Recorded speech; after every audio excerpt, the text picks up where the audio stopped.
తాకట్టులో ఉన్న బంగారాన్ని విడిపించి ఆ రోజు ఆన్లైన్ రేటుకే మేము కొంటాం. Sharma gold company. Suman TV ప్రేక్షకులకి నమస్కారం. నేను గిరిజ.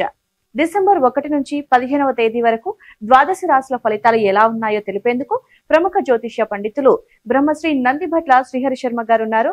గురువు గారితో మాట్లాడి మరిన్ని విషయాలు తెలుసుకునే ప్రయత్నం చేద్దాం. నమస్కారం గురువు గారు. వాగర్థావివ సంపృక్తౌ వాగర్థ ప్రతిపత్తయే జగతః పితరౌ వందే పార్వతీ పరమేశ్వరౌ సదాశివ సమారంభాం శంకరాచార్య మధ్యమాం అస్మదాచార్య పర్యంతం వందే గురు పరంపరాం ఆదిత్యాయ చ సోమాయ మంగళాయ బుధాయ చ గురు శుక్ర శనిభ్యశ్చ రాహవే కేతవే నమః.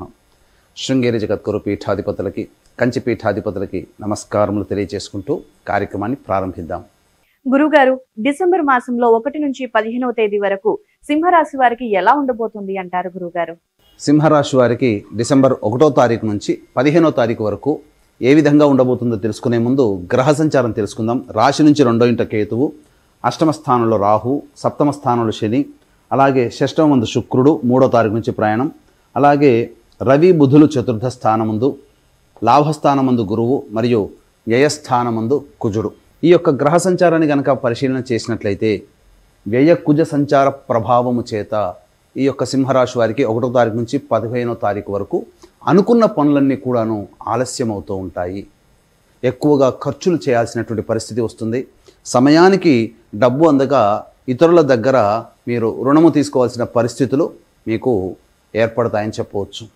ఇక అన్నిటికంటే ముఖ్యంగా అవమానములు ఎదుర్కొనే అవకాశాలు ఈ యొక్క సింహరాశి వారికి శుక్రగ్రహ సంచార ప్రభావం చేత ఏర్పడుతుంది. అయితే అనగా ఏంటి? చేయని పనికి కూడా చేసిన విధంగా అవమానాలు ఎదుర్కోవడం లాంటివి. అలాగే ఎంత గొప్పగా చేసినప్పటికీ కూడాను తక్కువ మోతాదులో కితాబులు రావడం ఎదుటి వాళ్ళ నుంచి, అది కూడా ఒక అవమానమే కదండి. చేసిన పనికి తగ్గట్టుగా మనకు సన్మానం లేకపోయినా పర్వాలేదు, కానీ గుర్తింపు అనేది రావాలి. కనుక తక్కువ గుర్తింపు వస్తుంది, పనికి సంబంధించింది, అది అవమానంగా భావించవచ్చు. ఇక అన్నిటికంటే ప్రధానమైనటువంటిది వాహన కొనుగోలుకి, వాహన మరమ్మతులకి ఈ యొక్క 1వ తారీఖు నుంచి 15వ తారీఖు వరకు ఖర్చులు అధికంగా ఉంటాయి.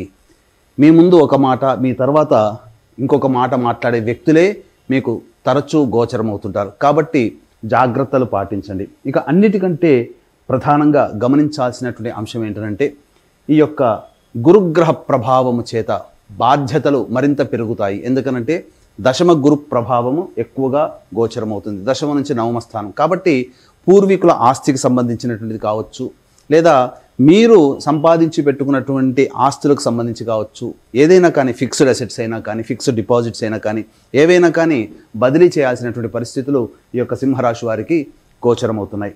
ఇక ప్రధానంగా గమనించుకున్నట్లయితే ఉద్యోగంలో కింది స్థాయి వ్యక్తుల యొక్క సహాయ సహకారాలు సరిగ్గా లేకపోవడం వల్ల కొంత మానసిక వేదనకు గురయ్యే అవకాశాలు ఈ యొక్క సింహరాశి వారికి చతుర్థ రవి ప్రభావం చేత గోచరమవుతుంది. అయితే ఇక్కడ ప్రధానంగా గృహంలో ఉన్నటువంటి కుటుంబ సభ్యుల యొక్క సహకారంతో అనుకున్నటువంటి పనులన్నీ కూడాను నెరవేర్చుకునే అవకాశాలు కూడా ఎక్కువగా గోచరమవుతున్నాయి. ఇక ముఖ్యంగా రియల్ ఎస్టేట్ రంగంలో ఉన్నవారు, అలాగే న్యాయ సంబంధించినటువంటి వృత్తుల్లో ఉన్నటువంటి వారు, రైతులు సాధారణమైనటువంటి ఫలితాలు మాత్రమే పొందుతారు.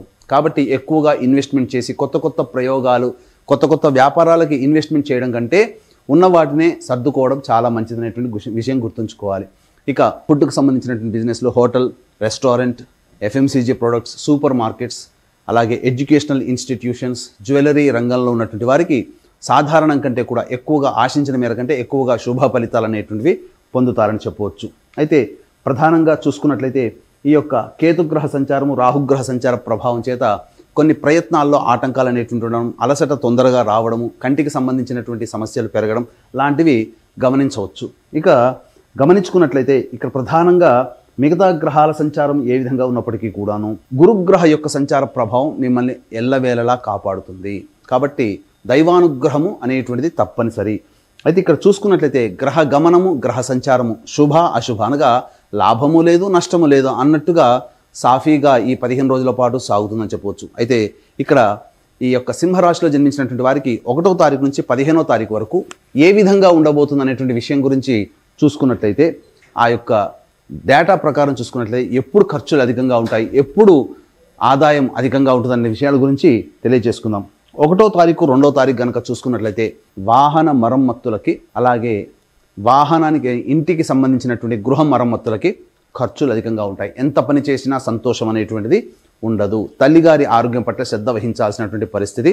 ఇక అన్నిటికంటే ప్రధానంగా మీరు సంతోషంగా ఉండడానికి చేసే ప్రయత్నాలన్నీ కూడాను విఫలమవుతాయని చెప్పవచ్చు. ఇంకా 3, 4 తారీఖుల్లో కనుక చూసుకున్నట్లయితే మీ యొక్క ఆరోగ్యం పట్ల శ్రద్ధ వహించాల్సినటువంటి పరిస్థితి. ఇక ఏ పని చేసినప్పటికీ కూడా ఆ పనిలో ఆటంకములే తప్ప మీకు ఈ అనాలోచిత నిర్ణయాలు తీసుకోవడం కానీ లేకపోతే వృధా కాలయాపన కానీ ఈ 3, 4 తారీఖుల్లో మీకు గోచరం అవుతున్నాయి. 5, 6 తారీఖుల్లో కనుక చూసుకున్నట్లయితే తప్పకుండా మీకు ధనము సహాయం అన్ని వేళలా అందుతుంది. అలాగే రావాల్సిన రాని బాకీలు వసూలు అవుతాయి. ముఖ్యంగా స్త్రీపరముగా మీకు లాభం అనేటువంటిది ఉంటుందని చెప్పవచ్చు. ఇక 7, 8, 9 తారీఖుల్లో చూసుకుంటే మీరు ఏ పని తలపెట్టినప్పటికీ కూడా ఆ పనిలో ఎదుటి వాళ్ళ యొక్క సహాయ సహకారాలు మీకు చాలా వేగవంతంగా అందుతాయని చెప్పవచ్చు. జీవిత భాగస్వామి, వ్యాపార భాగస్వామి తీసుకునేటువంటి నిర్ణయాలు మీ యొక్క జీవితానికి అభివృద్ధిగా ఉంటుంది.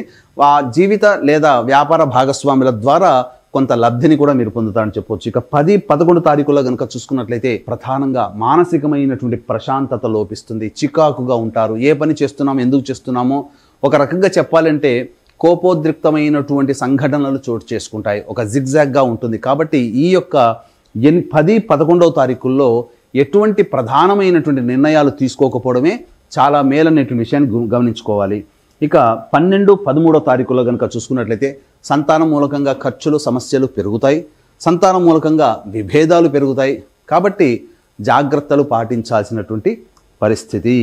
ఇక లౌక్యముతో వ్యవహరించాలి. అలాగే పిత్రార్జితము అలాగే ఆస్తులకు సంబంధించినటువంటి వివాదాల్లో కొంత మీకు అనుకూలంగా ఉండే అవకాశం ఉంటుంది. విదేశీయానం విదేశీ సంబంధించినటువంటి చేయ ప్రయత్నాలన్నీ కూడాను కొలిక్కొస్తాయి. ఇక 14, 15 తారీఖుల్లో కనుక చూసుకున్నట్లయితే ప్రధానంగా మీ యొక్క గురుతర బాధ్యతలు పెరుగుతాయి. మీకు సంఘంలో పేరు ప్రతిష్టలు పెరిగేటువంటి విధంగా మీరు కొన్ని బాధ్యతలు చేపడతారు. ఉద్యోగ రంగంలో కానీ కులవృత్తి, చేతి వృత్తి అలాగే వ్యాపార రంగంలో ఉన్నవారు పై స్థాయిని సాధించగలుగుతారు. ఇతరుల మీద మీదే పై చేయిగా ఉంటుందని చెప్పవచ్చు.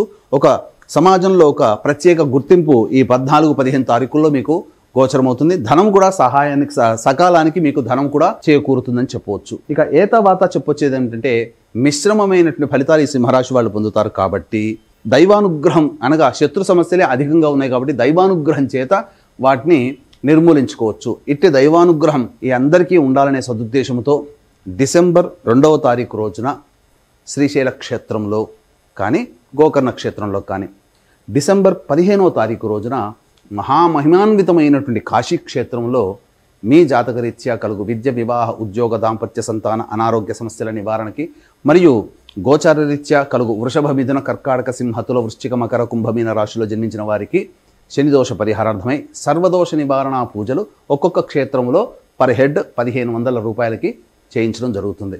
కాబట్టి అవకాశం ఉన్న వాళ్ళు ఈ కార్యక్రమం తదనంతరం కాంటాక్ట్ చేసి మీ గోత్రనామాలు నమోదు చేసుకోవచ్చు. గురుగారు, అయితే 3, 4 కానివ్వండి 10, 11 తేదీలలో వాళ్ళకంత బాగోలేదు సింహరాశి వారికి.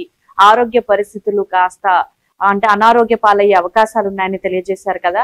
మరి ఈ సింహరాశి వారికి ఎలాంటి పరిహారాలని మీరు తెలుపుతారు గురువు గారు? ప్రధానంగా సింహరాశి వారు ప్రతిరోజు సూర్యుడికి నమస్కారం, సూర్యాష్టకం 6 సార్లు పారాయణం చేయడం, అలాగే ఈ యొక్క ఆదివారం రోజున రావి చెట్టు చుట్టూ నారాయణాయ నమః అంటూ 27 ప్రదక్షిణలు చేసి విష్ణు సహస్రనామ పారాయణం ఒకసారి చేసుకుంటే చాలా మటుకు సమస్యలన్నీ తీరి ఆనందదాయకంగా ఉంటారని చెప్పవచ్చు.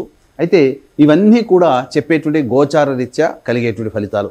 దీనికంటే ఇంకా విభిన్నంగా మీ యొక్క పరిస్థితులు ఉన్నాయంటే మీ యొక్క జాతక చక్రంలోని గ్రహ దశాంతర దశల యొక్క ప్రభావాలు. కావున దగ్గరలోని మంచి ఉపాసనా పొరలైనటువంటి జ్యోతిష్యులను సంప్రదించి వారి సలహాలు సూచనలు పాటించినట్లయితే జీవితం మరింత మెరుగ్గా ఉంటుందని చెప్పవచ్చు. చాలా చక్కటి పరిహారాలను తెలియజేశారు గురువు గారు. ధన్యవాదాలు. సర్వం శ్రీ ఉమామహేశ్వర పరబ్రహ్మార్పణమస్తు.